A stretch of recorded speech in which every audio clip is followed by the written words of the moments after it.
La vivencia de dicha sexualidad en el ámbito de la escuela y la familia, curiosidad sexual, juegos eróticos infantiles.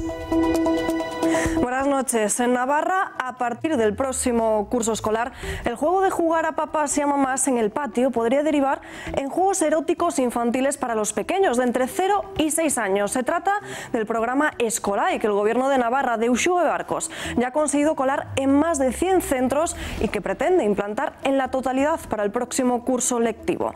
El cuatripartido de nacionalistas, separatistas e izquierda radical está intentando pasar el rodillo ideológico. Y no solo eso, los más pequeños de 12 podrán estudiar si se sienten chico o chica. Critican además el amor romántico o incluso se les va a enseñar cómo la mujer, y cito literalmente, no es una ciudadana plena. Se trata de ir en contra de la naturaleza, de la biología, del propio ser humano y de los datos.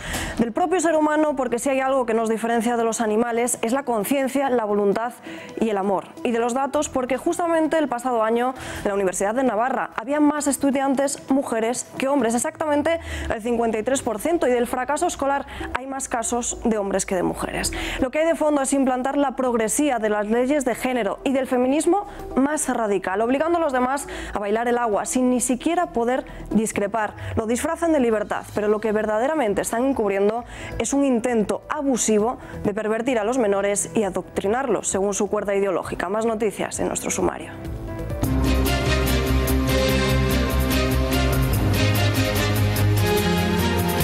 Asesinato planificado, así califican desde Turquía la muerte del periodista desaparecido en el consulado de Estambul. El presidente turco Erdogan ha comparecido hoy en el Parlamento del país para adelantar algunas de las conclusiones de la investigación turca en este sentido.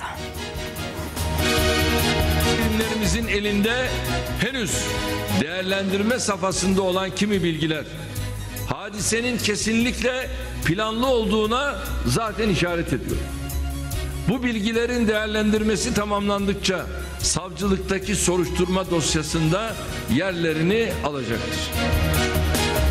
Los tribunales comienzan a paralizar juicios hipotecarios. La indefinición del Tribunal Supremo sobre quién tiene que asumir el impuesto de las hipotecas ha generado un caos en el mundo jurídico y financiero que se va a extender durante 2 semanas. Conoceremos qué va a pasar el próximo 5 de noviembre. En el Gobierno consideran esta situación insólita. Lo que me parece insólito es que una vez que se ha dictado una resolución motivada, incluso tiene su voto particular, vemos, hablamos de discrepancias, a continuación el presidente de la sala salga a decir, a descalificar. 2 detenidos en España por hacer apología del terrorismo en las redes sociales. Ha sido en la Comunidad Valenciana, en donde la Policía Nacional ha arrestado a 2 varones de nacionalidad siria de 55 y 58 años de edad. Están acusados de un delito de integración en organización terrorista, colaboración, adoctrinamiento y enaltecimiento del terrorismo. Se trata de un nuevo golpe al terrorismo yihadista en nuestro país. Billetes por menos de 10 euros en Ryanair. Hasta las 12 de esta misma noche la aerolínea ha lanzado una oferta en la que se ofertan hasta 1 millón de asientos por 9,99 euros para viajar entre noviembre de este mismo año y marzo del próximo 2019. Esta campaña de la compañía irlandesa se debe a los buenos resultados económicos presentados este mismo lunes. Ya lo saben, les quedan apenas unas horas para aprovecharse de esta oportunidad. El Tribunal Europeo de Derechos Humanos ha dado la razón a España y ha impedido que se adelante la excarcelación de decenas de etarras. No considera que se haya producido una violación de los derechos fundamentales por parte de la justicia española al aceptar la acumulación consecutiva de condenas dictadas en España y Francia. No compartimos el contenido y que nos sorprende el contenido de dicha resolución. Después de numerosos problemas, retrasos y tensiones políticas, China inaugura el puente sobre el mar más largo del mundo. Son 55 kilómetros de largo que va a permitir la unión de las ciudades de Hong Kong, Zhuhai y Macao. A prueba de terremotos y tifones entra hoy en funcionamiento y ha tenido un coste, atención, de 15.000 millones de dólares. Una muestra de la fuerza de China.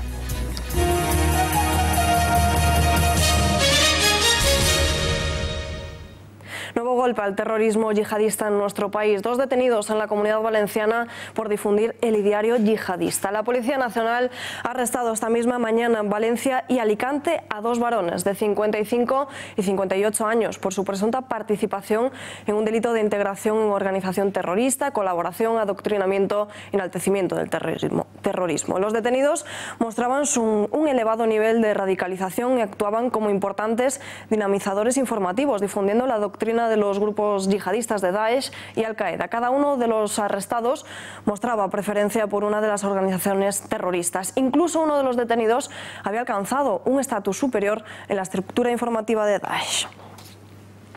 Encuentran las pertenencias del periodista en un coche saudí que se encontraba en un parking. Asesinato planificado, así califican desde Turquía la muerte del periodista desaparecido en el consulado de Estambul. El presidente turco ha comparecido hoy en el Parlamento del país para adelantar algunas de las conclusiones de la investigación turca. El presidente ha señalado que no duda de la sinceridad del rey saudí, pero como se trata de un asesinato político, es necesario una investigación imparcial y justa. Recomienda además que los autores sean juzgados en Turquía y no en Arabia Saudí.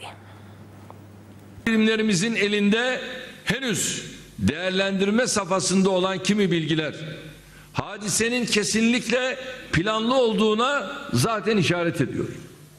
Bu bilgilerin değerlendirmesi tamamlandıkça savcılıktaki soruşturma dosyasında yerlerini alacaktır. Turquía, como ven, se ha comprometido a investigar este hecho a fondo y llegar al final de la cuestión. En tanto no estén claras del todo las circunstancias en las que murió el periodista, Alemania ha paralizado todo tipo de ventas de armas a Riad.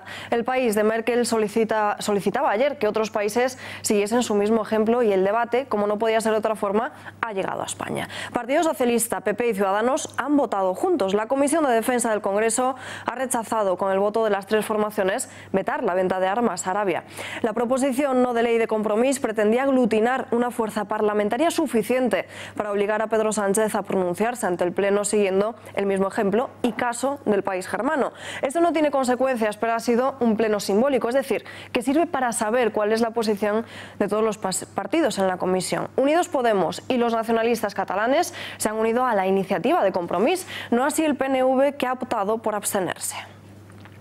Ha sido la propia Margarita Robles la que ha vuelto a reabrir la disputa por la venta de armas. La titular de la cartera de defensa apunta a estudiar los beneficios y contras de paralizar esa venta porque dice que lo que es inconcebible en nuestro país es que se vulneren los derechos humanos. El asesinato del periodista Khashoggi es de una enorme gravedad, es una vulneración de derechos humanos gravísima, porque ya no solamente todo lo que hay alrededor de la forma en la que fue asesinado en el consulado en Turquía, sino sobre todo lo que representa desde el punto de vista de la libertad de expresión.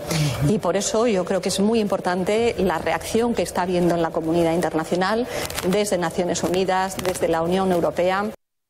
Hasta ahora el Gobierno había apostado por la prudencia y por la paciencia. Querían esperar a que se esclareciese todo para saber qué postura oficial tomar. Mientras tanto, en el resto de los partidos del Congreso mantienen la postura de no vender las armas y apuntan a que el Ejecutivo no puede estar al servicio de Arabia. Vamos a mantener la posición que hemos mantenido siempre, es decir, no vender armas a Arabia Saudí, pero sin dejar a los trabajadores de Navantia tirados. Ambas cosas son compatibles. De hecho, hemos puesto encima de la mesa una propuesta de que o bien el Gobierno busque otros clientes para los barcos, o bien que el propio Gobierno se quede con esos barcos. Es decir, si en este país ha habido 5.000 millones para rescatar a las autopistas, 60.000 para rescatar a los bancos, ¿cómo no va a ser posible hacer una política de no dejar a los trabajadores tirados? Nosotros hemos sido muy críticos y hemos denunciado desde hace años la venta de armas a países que vulneran sistemáticamente los derechos humanos. Ahí hemos planteado una resolución que exigía la suspensión de las ventas de armas a Arabia Saudita, y después del escándalo del periodista asesinado en el consulado saudí en Estambul, tiene más sentido que nunca que el Partido Socialista vote favorablemente a la suspensión del programa de venta de armas a este país.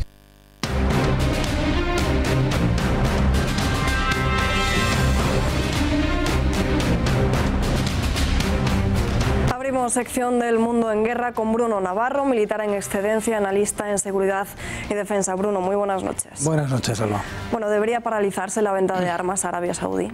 Bueno, algunos que han salido ahí diciendo desde partidos independentistas deberían enterarse de que mucho de esa facturación viene de Cataluña precisamente, o se beneficia o sale de ahí, ¿no? de las fábricas y empresas de armamento catalanas. Más que se debería paralizar, bueno, no se va a paralizar, ya lo hemos visto, o sea que ya la pregunta, bueno, es una pregunta que ya casi carecería de interés porque no se va a hacer, ¿no? Ya los partidos mayoritarios ya han votado a favor de seguir, pero la pregunta no es baladí, ¿no? Es complicada. Hay tres actitudes que se pueden dar, ¿no? La primera es intentar imponer nuestro modelo por todo el mundo, de tal forma que nuestro modelo, en este caso cristiano occidental, ahora mismo con democracias liberales, pues bueno, al que no lo sea no le vendo armas, ¿no? Si tú eres demócrata y eres buena gente y a las mujeres le das la plena libertad y eres como yo te vendo armas y no. Bueno, eso no se puede hacer. Eso no va a hacer primero, porque entonces solo nos venderíamos armas a nosotros mismos y quien dice armas dice todo, es decir, no comerciaríamos con nada y seríamos seríamos mundos absolutamente inconexos, ¿no? Esa no puede ser la actitud. La otra, que sería la cínica, de bueno, todo me vale, esto es puro negocio para mi país, mis ciudadanos, y me da igual que fabrique y a quién se lo venda y qué haga con ello, ¿no? Ese sería el cinismo y tampoco es muy recomendable, ¿no? Pero habría una posición interna, que es ahora mismo la que estamos nosotros haciendo, ¿no? No es la que está haciendo España, ¿no? Es la del cinismo de todo vale mientras me dé dinero, ¿no? Habría otra que sería una realpolitik, pero con líneas rojas que no pueden traspasarse. ¿Qué sería una línea roja? La guerra de Yemen es una línea roja. Lo que está haciendo Arabia Saudí y sus aliados, apoyados en cierta manera, bueno, en cierta manera no, apoyados por Occidente, es una línea roja que no deberíamos haber permitido que se traspase y sobre la que podríamos actuar. La muerte el asesinato cruel y terrorífico de Khashoggi en los sótanos del consulado turco, del consulado saudí, no es una línea roja, es un incidente diplomático tremendamente grave, pero esa no puede ser la razón para dejar de venderles armamento. Es Yemen, realmente. Esto es un poco la gota que colma el vaso de algunos países, ¿no? De paralizarse, ¿qué consecuencias legales y económicas tendría esta quiebra unilateral? Pues sobre todo económicas, ¿no? y laborales, ¿no? Porque ahora mismo sería lo primero la suspensión de esas 5 corbetas que les estamos construyendo a los saudíes por la pequeña cifra de 1.800 millones de euros y bueno, queda trabajo en Navantia a 6.000 personas, ¿no? Luego dinero, puestos de trabajo gravísimo, ¿no? De hecho ya amenazaron con suspendernos el contrato cuando el mes pasado hicimos el ridículo diciendo por lo del Yemen no te voy a vender estas bombitas porque matan gente inocente. Y entonces Arabia Saudí nos amenazó con suspender el contrato y entonces España dio marcha atrás y dijo, bueno, esas bombitas matan pero no matan tanto o solo matan a los malos, ¿no? Además tenía unas consecuencias electorales. Navantia está en el sur, elecciones andaluzas a la vuelta de la esquina, con lo cual, bueno, las consecuencias para el gobierno son importantes. Luego tenemos el resto de proyectos armamentísticos, ¿no? Somos el cuarto, no solamente son las corbetas, somos el cuarto importador de armas de Arabia Saudí, el cuarto país que más les vende armas, ¿no? Y Arabia Saudí no compra pocas armas, es el tercer país mayor inversor en armas, es el tercer país que más gasta en defensa del mundo, después de Estados Unidos y China, gasta más que Rusia, es el 10% de su PIB, con lo cual siendo nosotros el cuarto importador de armas de Arabia Saudí es mucho dinero, ¿no?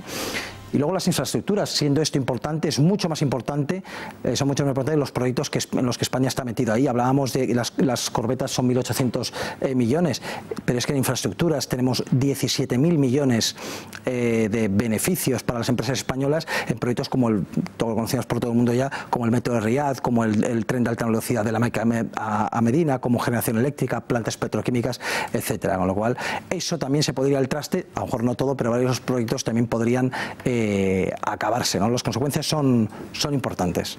Consecuencias importantes que podrían también ser de cara a otros clientes, es decir, por así decirlo, podríamos dejar de ser productores hacia otros países porque no nos ven tan fiables. Yo creo que has dicho la palabra adecuada, fiables. No es que otros países les interesara lo que es nuestro problema con Arabia Saudí, que dejemos de venderles a ellos o no. El problema efectivamente es que si suspendemos una venta de armas actual, no somos fiables porque cualquier país con otras monarquías del Golfo, países de regímenes dudosos, pueden pensar, oye, mañana estos cambian de opinión y me suspenden el contrato. De hecho, la línea no sería esa, la línea sería la que está haciendo Alemania. Es decir, la Alemania dice, yo cumplo lo que he prometido. lo que tienes contratado conmigo yo te lo voy a fabricar y te lo voy a vender, pero a partir de ahora no te vendo más, hasta que no cambie de opinión porque tú hayas demostrado algo. Esa sería una vía que podría tener menor repercusión, tanto frente a Arabia Saudí como otros terceros países que nos vieran poco fiables. Bruno, ¿qué tipo de armamento vendemos a Arabia? Bueno, lo principal ahora mismo, el contrato principal son las 5 corbetas famosas, ¿no? que están dando tanto trabajo en Navantia, ¿no? También aviones de transporte, repuestos de aeronaves, drones, que son aviones no tripulados, y muy famoso últimamente desde el mes pasado la munición, que vendemos tanto en mortero, artillería, como era el caso del mes pasado la munición inteligente para aviación. No solamente vendemos munición de este tipo a Arabia Saudí, sino a otros países también dudosos de esa misma coalición que actúa en Yemen, como Emiratos Árabes Unidos, y luego países también dudosos, no por Yemen, pero por otras causas, como es Qatar, ¿no? Otro país integrista en el top de los 2 países integristas del Golfo Pérsico. ¿Hay previsión de que algún otro país de la Unión Europea siga los pasos de Alemania? Bueno, los pasos de Alemania, primero hay que decir que no son tan graves, porque, repito, no suspende ventas de armas que estén en vigor, contratos en vigor. Podría ser que algún otro país le siguiera, no creo que vaya a haber muchos, pero lo más importante no es lo que hagan otros países europeos, a mi modo de ver, sino lo que vayan a hacer Turquía y Estados Unidos.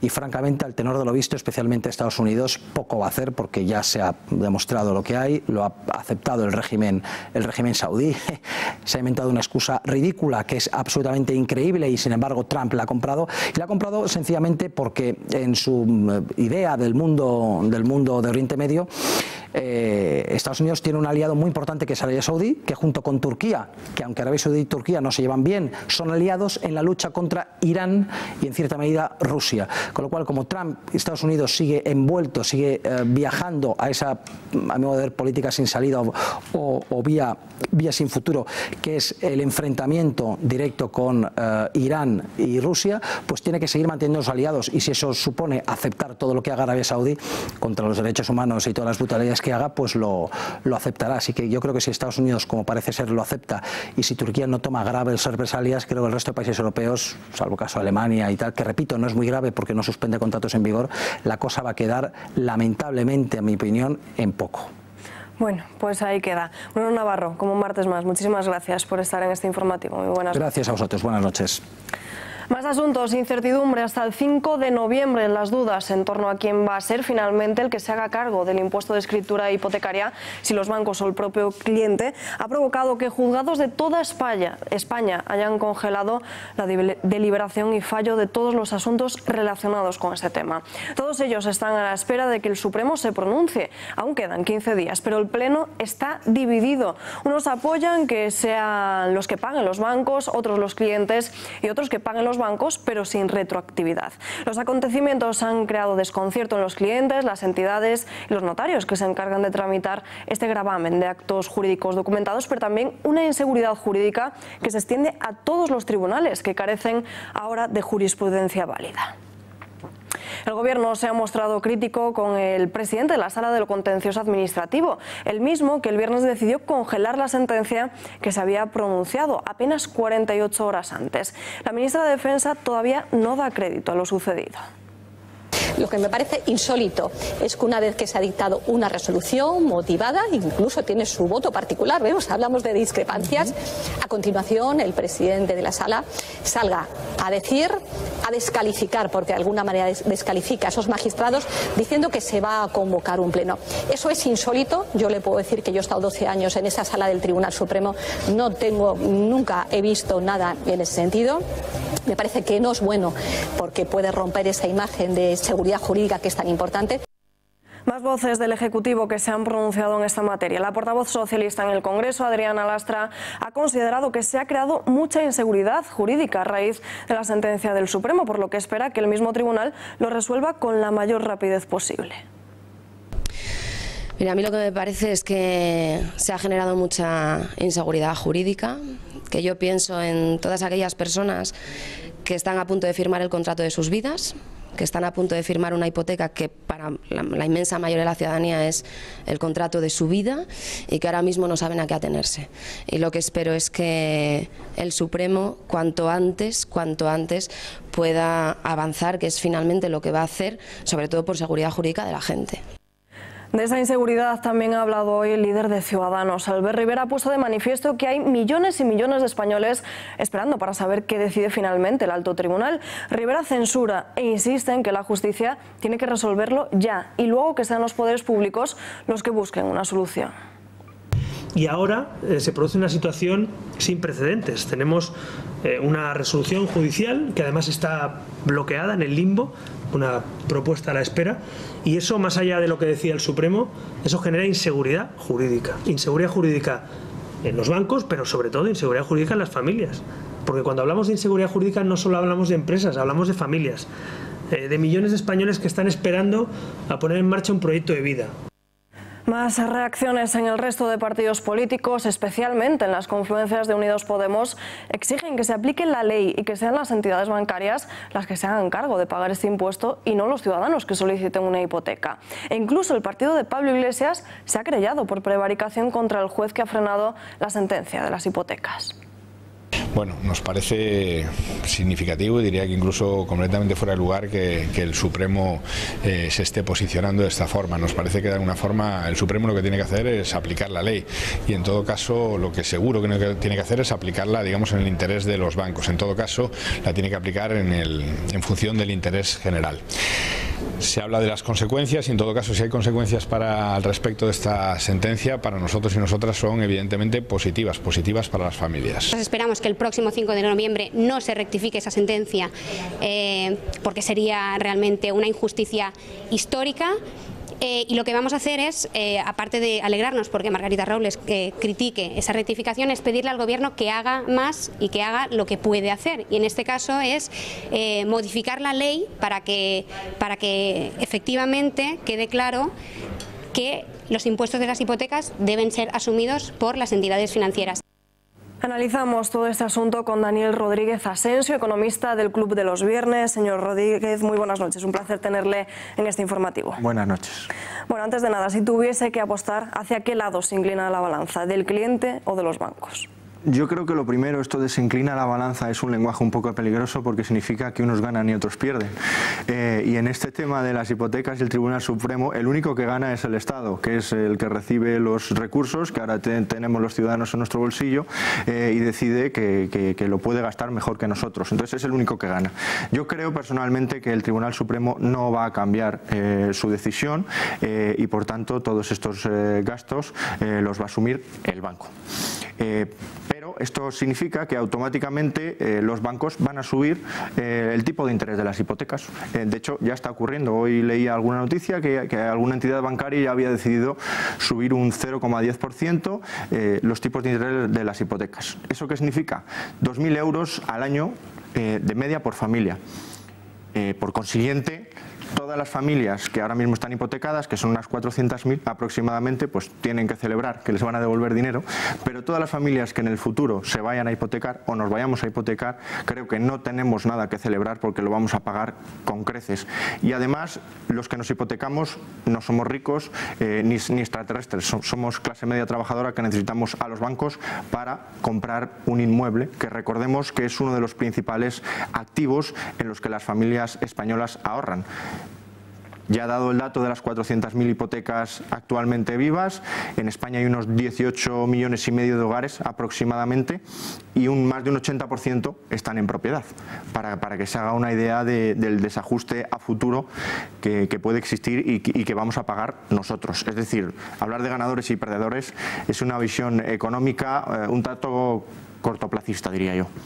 ¿Hay una sentencia que diga que deba ser el banco el que se haga cargo de pagar ese impuesto de escritura? Bueno, el impuesto de transmisiones patrimoniales y actos jurídicos documentados es nacional, pero su recaudación se ha cedido a las comunidades autónomas. Esto ¿a qué ha llevado? A que a raíz precisamente de una sentencia también del Tribunal Supremo que dice que todos los gastos relacionados con las hipotecas se tiene que hacer cargo el banco, pues en las distintas audiencias provinciales pues ha habido unas han fallado a favor de unos y otras a favor de otro. Entonces ha habido de todo y precisamente por eso ha tenido que entrar de facto el Tribunal Supremo a establecer jurisprudencia.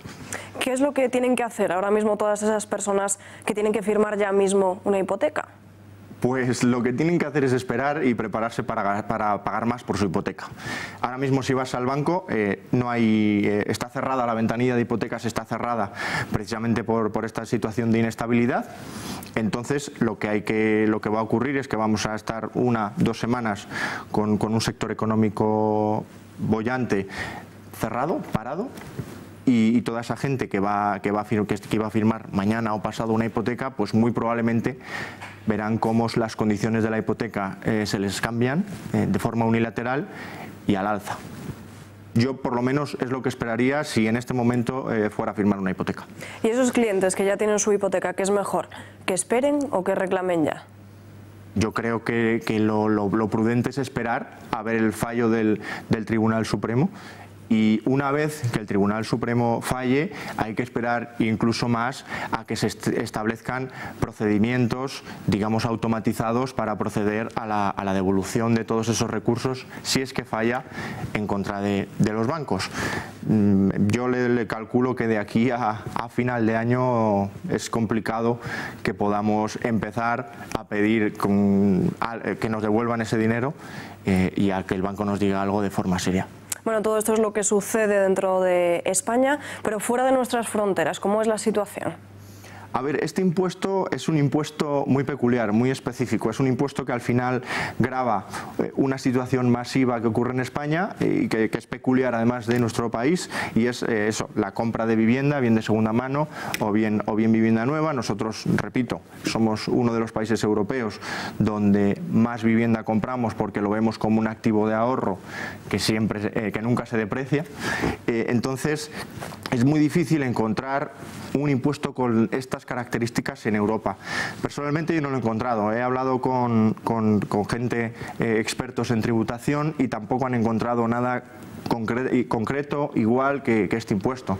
Lo que sí que puedo decir es que el Banco Mundial dice o establece que ante la compra de una vivienda, los españoles pagamos más o menos un 8% del valor de la vivienda en impuestos, y ese valor, ese porcentaje, en la media de la Unión Europea está en torno al 4,5%. Es decir, toda la maraña de impuestos estatales, autonómicos, locales, etcétera, que tenemos que soportar las familias, pues en Europa son menores, y me temo que este impuesto en concreto es uno de los que en Europa no existen. Pues señor Rodríguez, muchísimas gracias por poner un poco de luz en este asunto. Muy buenas noches. Gracias a ustedes. Más asuntos. La titular de Trabajo asegura que no se ha hablado de contrarreforma laboral, pero sí de modificar los aspectos centrales. Se refiere al Estatuto de los Trabajadores del siglo XXI. Sobre él, Magdalena Valerio ha recordado que desde el primer momento el Gobierno dejó claro que lo iba a elaborar y que puede ser que se modifique algún aspecto central. Hablar de una contrarreforma laboral, si es que no hay nada nuevo, y no me parece, digo, yo respeto los titulares, pero no sé a qué contrarreforma laboral se refieren. Es que desde el primer día que se reunieron CEO, CEPIME, UGT y Comisiones Obreras y yo misma con el presidente del Gobierno en Moncloa, ya se habló de que nos vamos a poner a elaborar un nuevo Estatuto de los Trabajadores del siglo XXI, que lo he recordado aquí esta mañana en la inauguración de estas jornadas del SIMA. Arrecian las críticas a Pablo Iglesias. Partido Popular y Ciudadanos han sido los más duros contra el líder de Podemos, pero más aún con el Gobierno. Critican que tengan que enviar a su socio parlamentario a hacer funciones propias de la vicepresidencia. Ellos se mantienen en negarlo e intentan a la desesperada reafirmar que los movimientos de Iglesias no representan al Gobierno.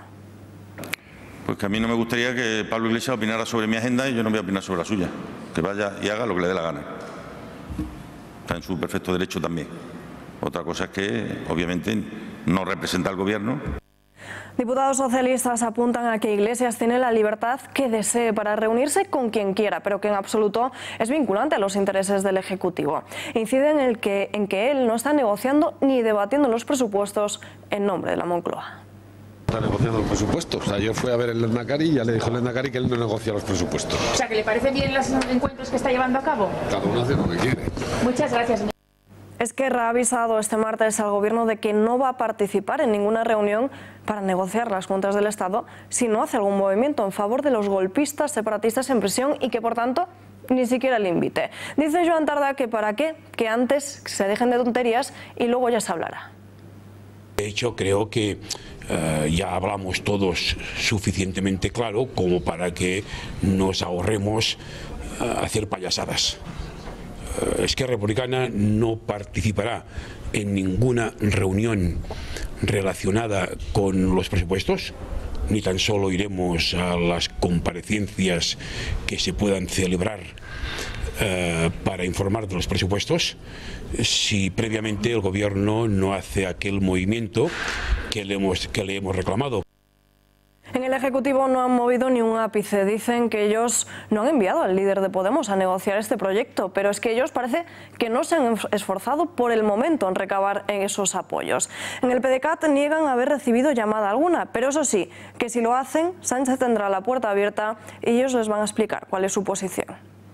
Mire, nosotros si el Gobierno nos cita, le explicaremos cuál es nuestra posición política. Y la posición política es la que venimos explicando desde hace semanas. No se dan las condiciones de confianza política entre el Partido Demócrata y el Gobierno Socialista que pueda justificar una negociación seria de los presupuestos.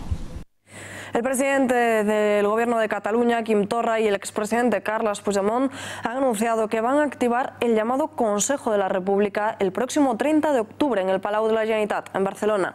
Tras una reunión en la localidad belga de Waterloo con representantes de todos los partidos independentistas, excepto la CUP, entre ellos el portavoz de Esquerra, Torra ha explicado que el objetivo del encuentro era concretar los detalles de la constitución formal de este organismo, un organismo previsto en el acuerdo de gobierno de Junts per Cat y Esquerra y cuyas funciones se van a dar a conocer el próximo día 30.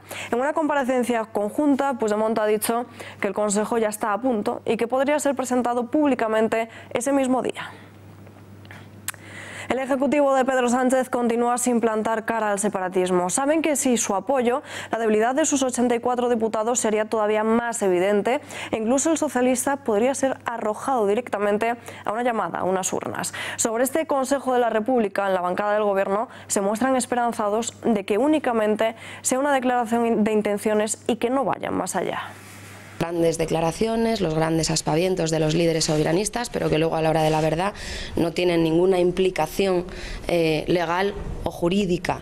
Lo que decíamos muchas veces, no es lo mismo atacar al Estado con una declaración que luego con un hecho jurídico, digamos, documentado. Yo espero que no se produzca ese hecho jurídico documentado y, en todo caso, de producirse y que pueda alterar digamos, la legalidad o que se contemple que sea un ataque al Estatuto de Autonomía, a la Constitución o a las instituciones del Estado y de la propia Generalitat, evidentemente el Gobierno de la Nación actuará. Desde la intensificación del conflicto político en Cataluña son cada vez más líderes y dirigentes políticos los que abogan por eliminar el sistema de las autonomías en España. Así lo quieren también los ciudadanos en base a diferentes sondeos realizados. El presidente del Gobierno, Pedro Sánchez, ha vuelto a mostrar hoy su defensa de este sistema y de un autogobierno para Cataluña. Creo que la España de las autonomías ha sido clave en la consecución de este logro, en la consecución de que se universalizara no solamente las oportunidades territoriales, sino también un bien tan básico, tan preciado como es la cobertura sanitaria. Hay que tenerlo esto muy presente ahora que algunos tratan de agitar el fantasma de la recentralización. La autonomía ha sido un verdadero acelerador histórico. Y me gustaría esto subrayarlo para regiones que sufrieron los peores efectos del centralismo ya olvidado. Por eso yo sí creo en el valor del autogobierno. Y creo que además la gran lección que hay que sacar de la Constitución española, ahora que se hace referencia a lo que está ocurriendo en Cataluña, es que hemos sabido ser conscientes y aprender la lección de estos siglos de historia, de que en nuestro país nunca habrá democracia si no hay descentralización y reconocimiento de la diversidad territorial, como tampoco habrá reconocimiento de esa diversidad territorial sin democracia. En Ciudadanos no confían para nada en que Sánchez sea o vaya a ser uno de los principales defensores de la Constitución en Cataluña. El líder de las filas naranjas, Albert Rivera, ha pedido que se impida la creación del Foro Cívico y Social para el debate constituyente. El de Ciudadanos exige que el presidente les pare los pies desde ya a los separatistas. Pues ante este atropello, yo le pido al señor Sánchez que actúe.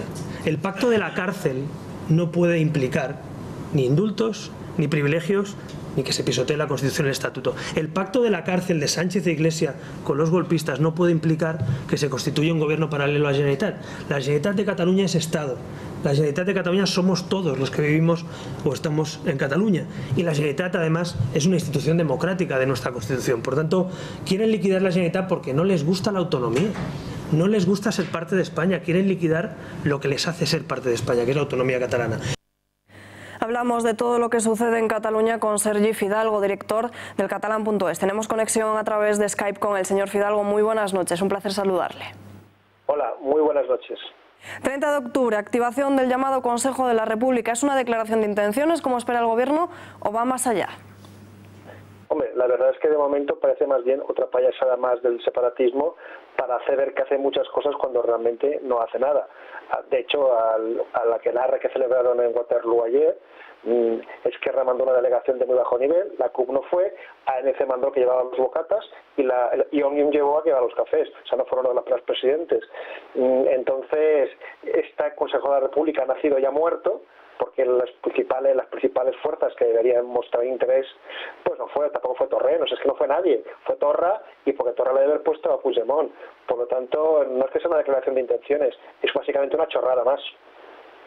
Es la opción de un tripartito, uno en Madrid con Sánchez Podemos en el gobierno y el apoyo de Esquerra, y otro en Cataluña con Esquerra al frente apoyado por PSC y Podem.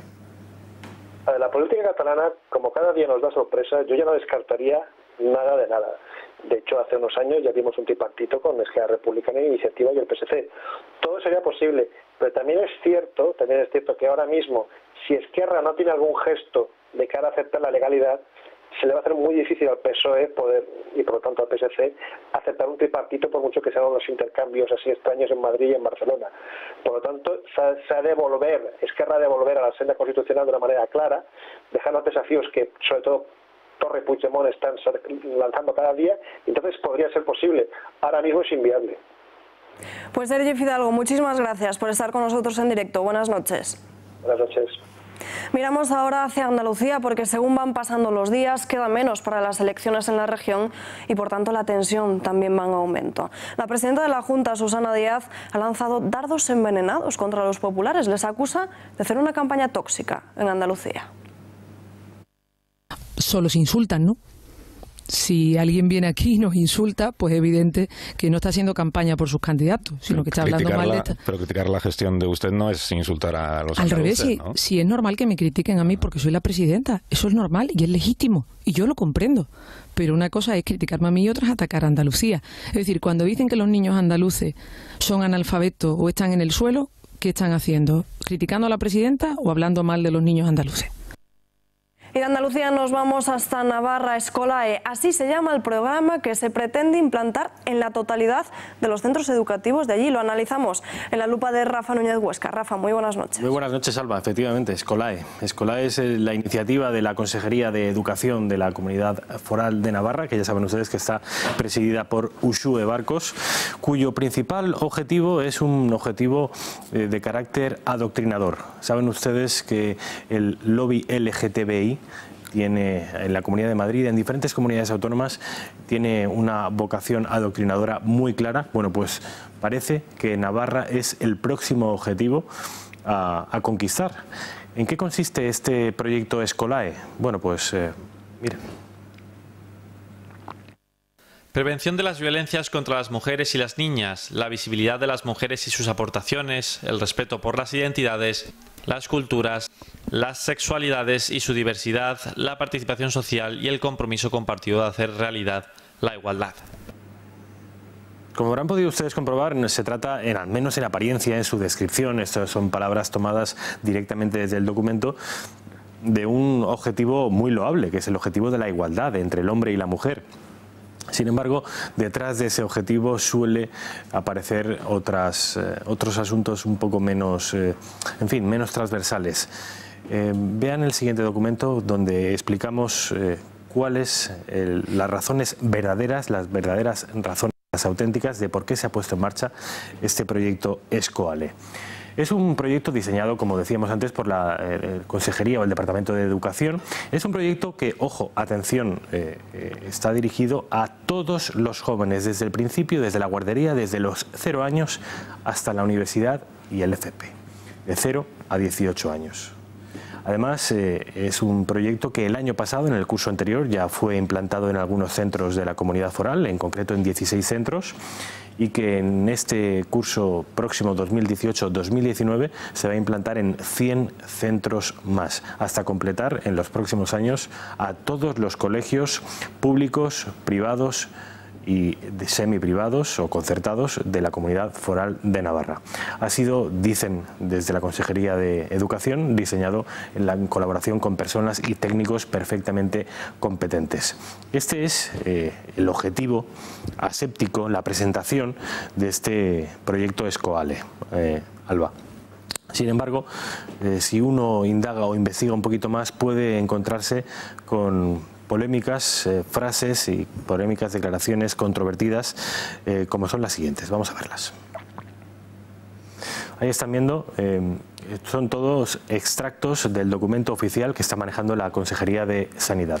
Los niños navarros de 0 a 6 años aprenderán, repito, son palabras literales del dossier del informe Escoale, aprenderán juegos eróticos como forma de reconocimiento de la sexualidad infantil desde el nacimiento, despenalizando el reconocimiento y la vivencia de dicha sexualidad en el ámbito de la escuela y la familia.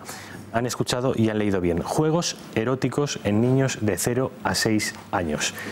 En la siguiente fase, los niños que tengan entre 16 y 18 años estudiarán que entre las causas de la violencia entre los jóvenes, lo que se llama ahora la violencia machista, está el amor romántico. Lo explicaba antes Alba Vila. ¿Y qué es el amor romántico para este informe Escoale? Bueno, pues no es otra cosa que una reconstrucción burguesa definida desde la heterosexualidad y sobre la base de una división de roles. Este es el amor romántico que van a estudiar los niños navarros, que están ya estudiando un centenar de colegios navarros a día de hoy, y que en los próximos años estudiarán la absoluta totalidad de los niños navarros.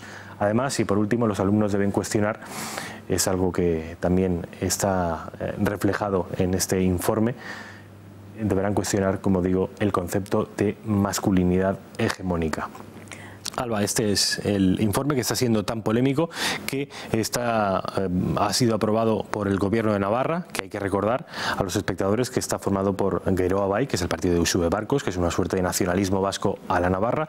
Está formado también por HB Bildu, por Euskal Herria Bildu. Está formado por Izquierda Unida Ezker Batua, que es Izquierda Unida en el País Vasco, y está formado por Podemos. Cuenta, eso sí, con el rechazo y la hostilidad absoluta de CONCAPA, que es la Confederación de Padres Católicos, y además, y por supuesto, con la hostilidad y el rechazo del Partido Popular y de Unión del Pueblo Navarro. Hay un término que me parece muy curioso, Rafa: juegos eróticos. ¿Se especifica en ese documento a qué se refieren con ese...? Es absolutamente ambiguo, es un término lo suficientemente amplio como para que los docentes puedan trabajar e investigar en ese concepto de juegos eróticos, entiendo que hasta el límite de su propia imaginación. Hay que tener en cuenta que esos juegos eróticos están indicados no para adolescentes de 15, 16, 17 años, sino para niños de 0 a 6 años. A mí me parece desde luego aberrante. Juegos eróticos. Ya digo, es importante esta pregunta que hacía Salva, porque no se concreta en qué consisten esos juegos eróticos. Bueno, parece que es un ejemplo más de cómo la izquierda más radical de nuestro país intenta imponer y obligar a que pensemos de una determinada manera. Y en este caso, además, lo han conseguido, Alba. Pues Rafa, muchas gracias. Gracias, Ahora hablamos de otro asunto. Y el ministro Marlaska continúa con su cascada de ceses y más relevaciones en diferentes cargos policiales. El ministro del Interior, Fernando Grande Marlaska, ha decidido cesar al comisario general de la Información, Germán Rodríguez Castiñeira, y al jefe superior de policía en Navarra, Daniel Rodríguez, después de salir a la luz que este último vertió insultos contra los políticos a través de una cuenta anónima en Twitter. Fuentes de Interior han informado de que Rodríguez López ha presentado su dimisión antes de que le comunicaran oficialmente su cese, mientras que el relevo de Castiñeira, que apenas lleva 10 meses en el puesto, forma parte de una remodelación que previsiblemente va a afectar a más cargos policiales. Se lo contábamos ayer, David Marjaliza tira de la manta y entrega documentos que acreditarían que la fortuna de Granados asciende hasta la friolera cantidad de millones de euros. Entre esos documentos se encuentra un Excel que mostraría cómo Marjaliza, Cid y Granados tenían una empresa valorada en 133 millones de euros. Hoy La Sexta ha podido hablar con el entorno más cercano de Granados y les han confirmado que ni uno de esos documentos presentados afecta a Francisco Granados.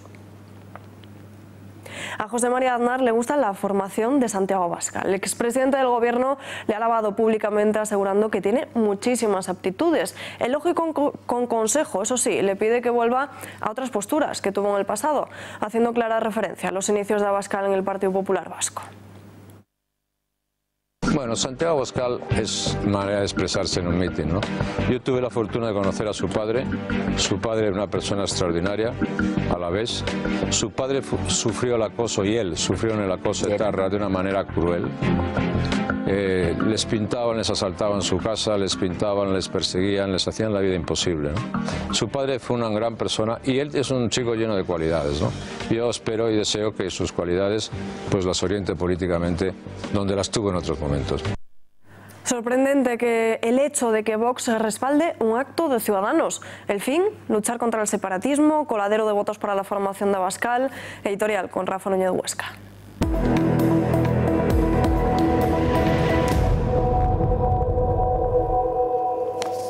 Vox está desconcertando a propios y extraños. ¿Por qué? Vean el siguiente tuit. Se trata de un tuit en el que Albert Rivera anuncia que el próximo acto de la plataforma España Ciudadana se producirá en Alsasua. ¿Y qué dice Santiago Abascal? Bueno, pues ya lo están viendo. Reconoce y apoya la iniciativa del de Ciudadanos. Dice que hay que estar unidos en lo esencial y que acompañarán a los de Naranja en la localidad navarra. Vox aprovecha el carácter transversal de la plataforma de Albert Rivera para sumarse a su causa, algo que, como digo, ha desconcertado a todo el mundo. Miren además este otro tuit. Aparece como salía el presidente de Vox en defensa de Albert Rivera el otro día. También en las redes sociales, aquí Echenique sugería que Albert Rivera había evitado pasar por un control de seguridad del aeropuerto porque quizá llevaba algo de droga encima. Bueno, pues ya están viendo ustedes la reacción de Santiago Abascal. Le dice a Echenique: no puedes ser peor persona, desprendes maldad e insidias por todos los poros. Ahora cabe preguntarse, ¿es sincero este acercamiento de Vox hacia Ciudadanos? ¿O en realidad es un abrazo del oso? ¿Quieren fagocitar sus votos? ¿Buscan Vox y Ciudadanos hacer una pinza al Partido Popular? Desde la derecha y desde el centro al partido de centro-derecha. ¿Están coordinados, derecha y centro? Desde luego, cuando Inés Arrimadas fue preguntada por la presencia de Vox en Alsasua, la catalana respondió muy claramente: recibiremos a cualquiera que defienda la libertad, la igualdad y la fortaleza de todos los españoles. Y no vamos a hacer distingos entre quién puede ir y quién no puede ir. Eso es lo que digo, repito, Inés Arrimadas. No decía precisamente que los de Abascal, los de Vox, no fueran a ser bienvenidos en Alsasua. Casado, por cierto, el tercero en discordia, ya ha rechazado acudir a la localidad navarra. Rafa, muchísimas gracias. Hasta mañana. Ante las primeras críticas internas, el secretario general de la formación ha pedido hablar alto y claro a todos los españoles. Teodoro García Egea se alinea con Pablo Casado y pretende lanzar un mensaje de aviso a navegantes. Al que no le guste el discurso oficial, dice que será porque igual no pertenece al partido. Por tanto, nosotros no nos vamos a alejar de lo que pensamos verdaderamente. Somos así. Creemos que es mejor que a los niños los eduquen sus padres y no los políticos. Creemos que es mejor bajar impuestos que subirlos. Creemos que es mejor que haya más libertad en todos los ámbitos y que el médico al que tú vayas no lo decida un código postal, sino que seas tú el que pueda decidirlo con libertad. Y eso lo vamos a defender aquí y en Andalucía. Y al que no le guste, pues seguramente no será del Partido Popular. Grupo Fuertes crea 2 nuevas cátedras de investigación en la Universidad de Murcia. Como ya saben, la compañía mantiene una fuerte colaboración en el ámbito I+D+I con la institución docente. Apoyan esta nueva creación en colaboración con la Universidad de Murcia, una de ellas vinculada a la Facultad de Economía y Empresa sobre experiencia empresarial y otra de Seguridad y Sostenibilidad Alimentaria de la Facultad de Veterinaria. Esta constitución supone avanzar en innovación e internacionalización y aplicar también los resultados del conocimiento a la actividad empresarial. Esta iniciativa consolida además la estrecha relación que esta compañía tiene con la institución docente en el ámbito de la I+D+I. Y nosotros nos despedimos ya, no hay tiempo para más, pero les dejamos como siempre con Tiempos Modernos y El Gato al Agua. Hasta mañana, que tengan una buena noche.